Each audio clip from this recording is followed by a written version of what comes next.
Look, I welcome the debate on Storm Éowyn as one of the senators who called for this debate on one of the first days of the Shannon meeting. As was Cavan was badly hit by the storm, as was Monaghan and other counties in the Midlands and the West. I know I personally and my neighbours were out of power for 9 days, and it was very, very tough. But I was in the position where I could hop in the car and go somewhere to get a shower or get heat or so on and get power. Many vulnerable people were not in that position. Older people, disabled people, people who were relying on medical devices, power from medical devices, such as hospital beds, such as hoists, dialysis, oxygen machines. They were left in a perilous position, and it didn't matter if they were on the ESB vulnerable list. It made no difference to how they were treated in this storm. So something needs to be done to plan for a future severe weather event, that those people are not left without power. Maybe the ESB should provide small generators or have them ready for supply to people who are going to be, going to be without power and absolutely need them. Now, I just say the updates for me, the power check, were extremely frustrating as well. They kept changing or kept being bypassed, and it was really disappointing because you were thinking your power was going to be back that night or the next day, and next thing it changed and it was the next week. So it was very frustrating. Like I say, it was a great feeling to get the power back in the end. I'm still being contacted by people from all over Cavan who have no broadband. And many of them are working from home, many farmers who can't operate cameras, for example, that oversee livestock.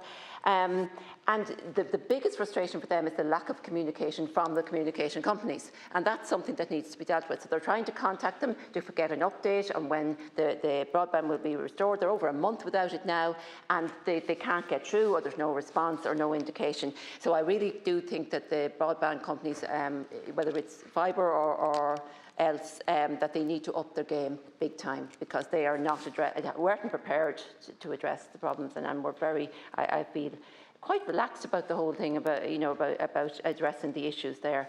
Storm as well, the fact that they have no generators to operate their water treatment plants in many cases, or their reservoirs, was unbelievable in this day and age. We've had a number of severe weather events where power has been lost. They should have been aware that this, the warnings were severe, that this was going to happen.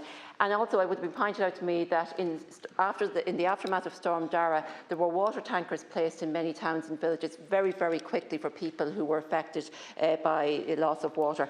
That wasn't as fast this time. It did happen, but it was slower in happening, and it should have happened faster for people. So again, I'm glad to hear that they're now investing in generators that will be able to operate their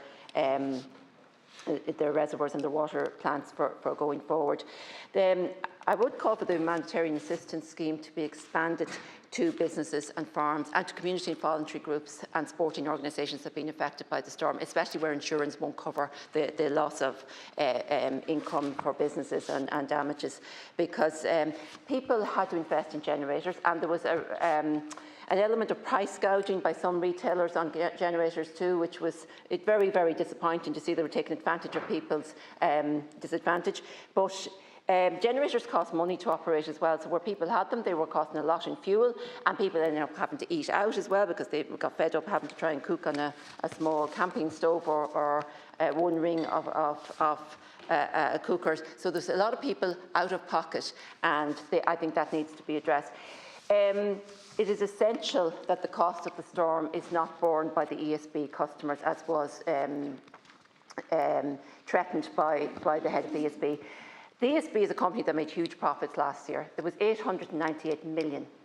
And they were asked by the energy regulators and urged since 2021 to prepare for extreme weather events, and they failed to plan.